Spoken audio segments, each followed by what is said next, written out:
Hey judges, welcome back to The Rundown, where I rank the top 10 most polarizing political topics shaping the conversation each week.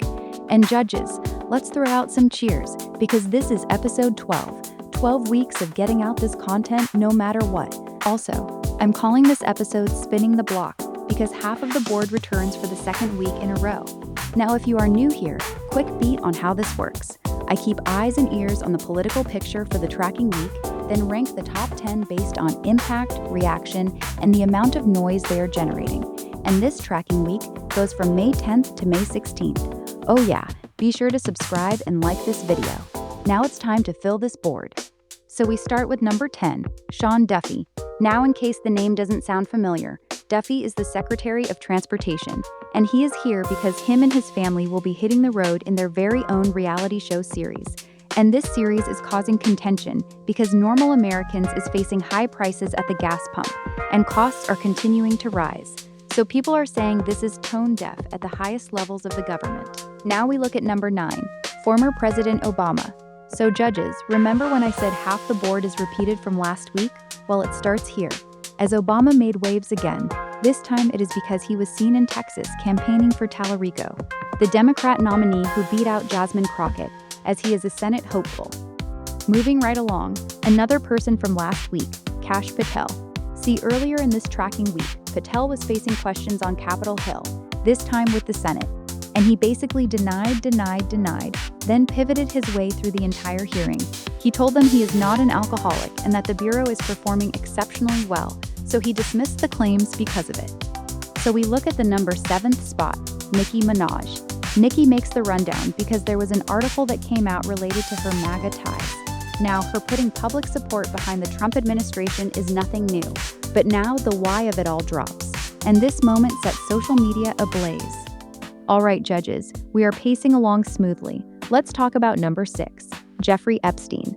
Well, this one is more about the Democrat shadow hearings that took place in Palm Beach, where they gave several Epstein victims their chance to put their stories out via a hearing, which made waves as the media called out the fact that this was a shadow hearing that assembly only included Democrats, which questions whether Republicans truly care about the Epstein victims, or is it all just a play? Now, judges, we have made it to the top 5.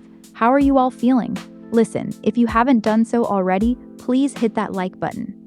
Now on to number 5. This redistricting war zone that has swept across the nation, because this week that conversation was massive and widespread, from Tennessee to Louisiana to South Carolina. More and more we are hearing about this thing, and if I'm keeping it real, it's a clusterfuck mess. So I'm watching the board on this one, because the implications most certainly will be impactful and affect how things are governed for years to come. And now number 4. This placement might shock you, but I ranked number 4 as the U.S Iran war. I think this is becoming background noise at this point. Nothing substantial is happening, although it is still happening if you get my drift. But since its rundown debut, this is the first time I'm marking this thing outside of the top 2.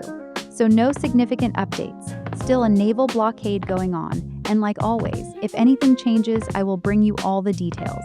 Okay judges, we have reached the top 3, and number 3 goes to JD Vance and Marco Rubio.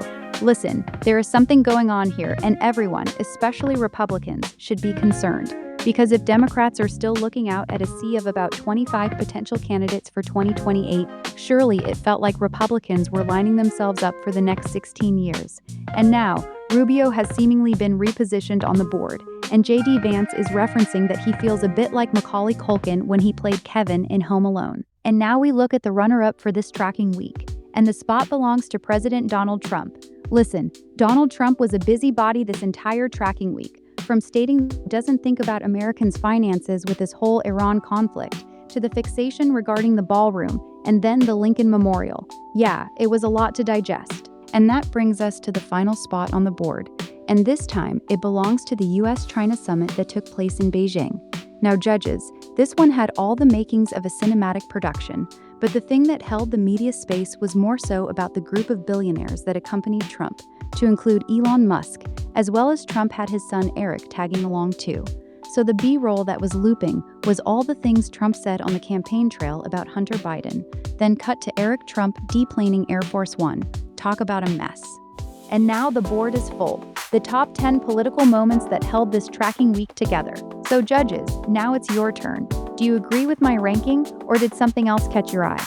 You know how it's done over here. Drop in the comments and let me know. And before I get out of here, please continue to keep our active duty military and veteran community in your prayers. And thank you again for sitting through the episode.